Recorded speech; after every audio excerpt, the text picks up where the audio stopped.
Hey everybody. Hello. Say hi to YouTube. Hi, YouTube.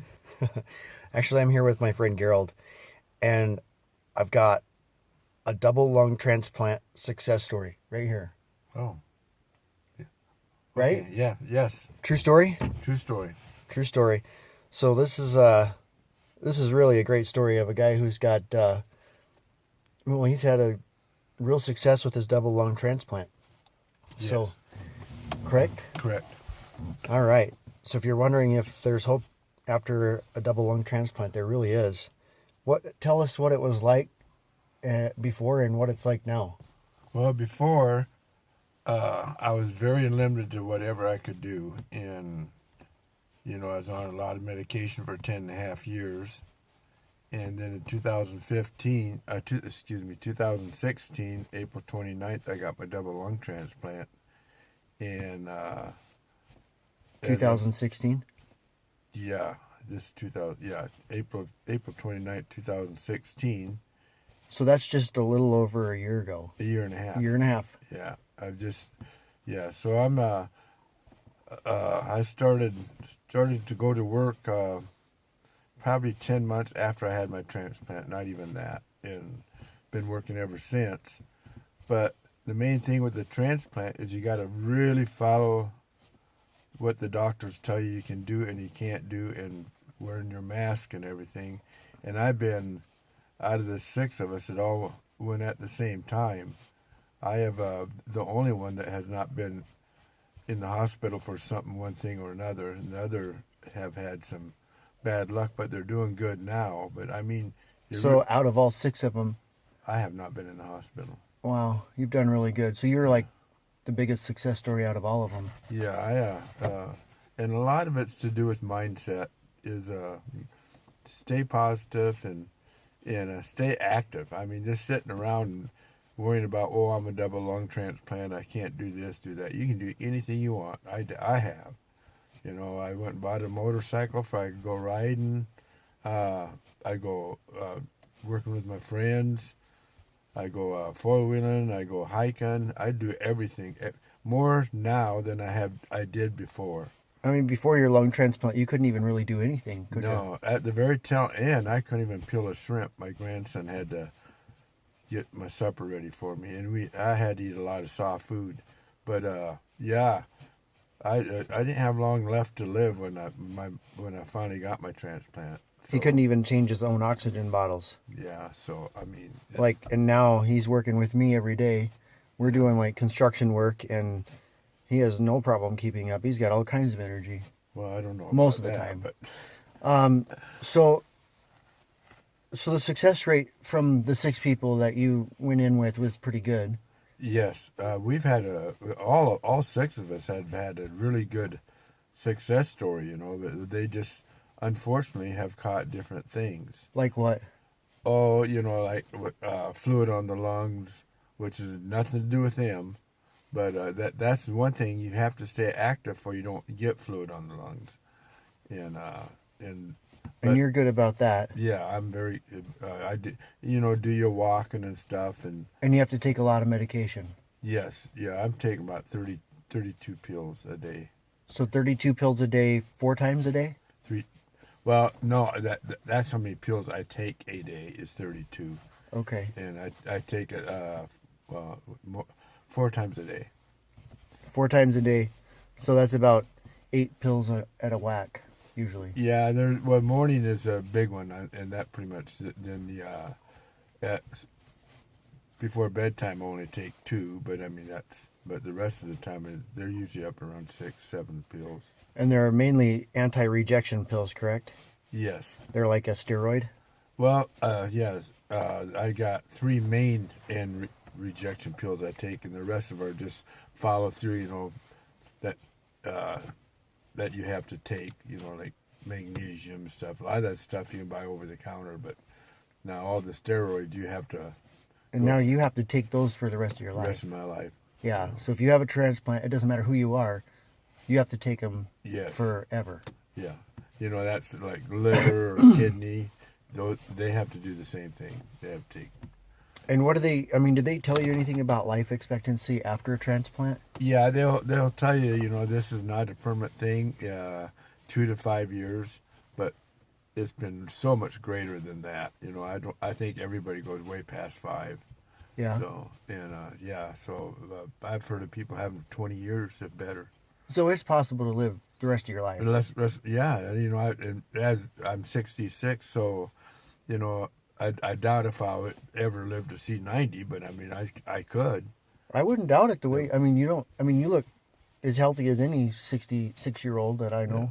But the possibility is, how you take care of yourself and what you eat. Very important what you eat.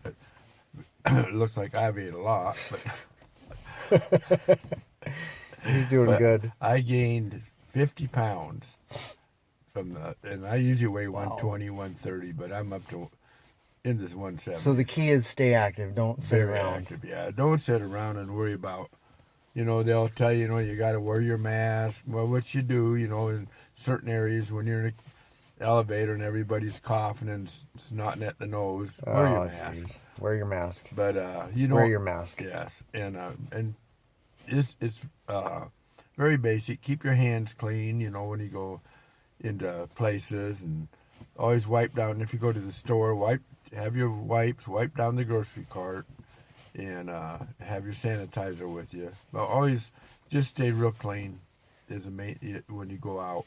Yeah. Now, I mean, what would you tell somebody that's expecting a double lung transplant? I mean, what would you give up. Don't give up. Because you'll go. I was down to the last week. I just got out of the hospital, and I've been going in and out of the hospital all the time. And I was up in Seattle on the transplant list, and I didn't think we were going to make it. I went in the hospital, and I was in there a week, because all your phlegm builds up and everything, and that's what normally happens. You end up choking to death on your phlegm. So they released me after a week, and they told me, they said, you better, there's nothing we can do for you now. You better pray for a lung. The next day, not even 24 hours later, I got the call to go get, the possibility of a transplant match. Wow. And so, yeah. And, even if you're down and feel like you don't have an hour left, don't give up, because things do happen. So you would say don't give up. And did you have any fears about the transplant, or were you just ready? I was ready. You didn't care at that point. No, I accepted the fact I was dying. I accepted that.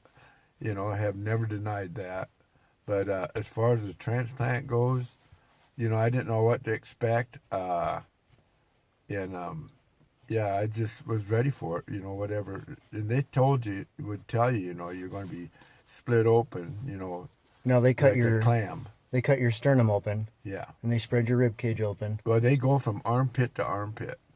Yeah. And wow. And it took like 50 staples. So yeah, I mean. Were you in a lot of pain for quite a while, or no? Really? No. It's you have all the medication there to keep your pain down. So I bet. yeah, and I mean I had my transplant. When I finally came to and they took the tube out of my mouth, I asked if I could eat, and they brought me some oatmeal and soft eggs, and then I got done with that, and then the nurse said, well, let's go for a walk, and I looked at her like she was nuts, and I said, I just had surgery.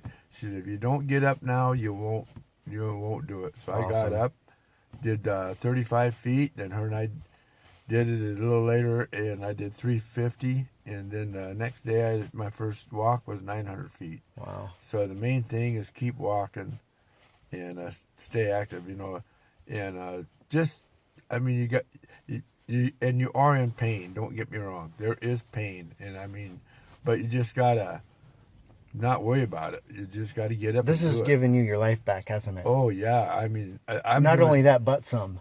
Yeah, I'm doing more now. Wouldn't you say you're more positive now than you've ever been? Oh yeah. I've got a really good attitude, and he's inspired me.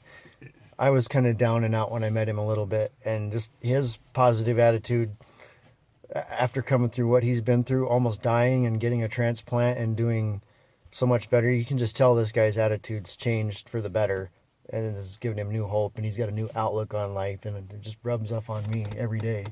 Yeah, and you know, right after I got out of the hospital, I think from surgery to the day I got out of the VA, I think was about 15 days. And right after that, me and my grandsons took me to Seattle, two of them, and we went over to the coast. And I couldn't do a lot of walking, but I did. You know, we went to the whole rainforest out there, and we did a mile, and that was right after I got out of the hospital. Huh. So I mean, Now they say you're a little bit. Well, you know, sometimes you act like you're on your period. Is it possible that you got some women's lungs? well, I won't go that far, but yeah, I have a story there, but I won't say that Well, one. we're just kidding. We'll keep it PG. We got to tease him a little bit because sometimes he gets a little. I do get a lot of hot flashes. Yeah, that's it. Hot flashes. And... So on our jobs, we have to drag around this fan so I can have the fan going. So we tease him. You must have got a set of woman's lungs in you now. Yeah. You're getting all these hot flashes and stuff, but no, it's probably just all that medication. Medication, yeah. So Yeah. yeah. Well, we won't keep this any longer. We just want, you have a lot of hope if you're getting a lung transplant. The survival rate is pretty darn good. And I've been very fortunate to end up working with a bunch of good people that's very considerate, and gives me time to take my breaks and works with me. I mean, I'm working with great people. Well, so am I. So yeah. But the main thing is stay positive and follow what the doctors tell you to do, and it works out. Just never give up. And if this guy doesn't give you some hope, I don't know what will. Oh yeah. Yeah. Stay positive. If this is something you're facing or dealing with, if you have any questions, hit me up in the comments. And if you like our video, give us a thumbs up, subscribe to my channel, and say hi to us. Yeah, we'll see you later. Keep positive. All right. Thanks for watching. Hope this helps someone. Peace. Peace.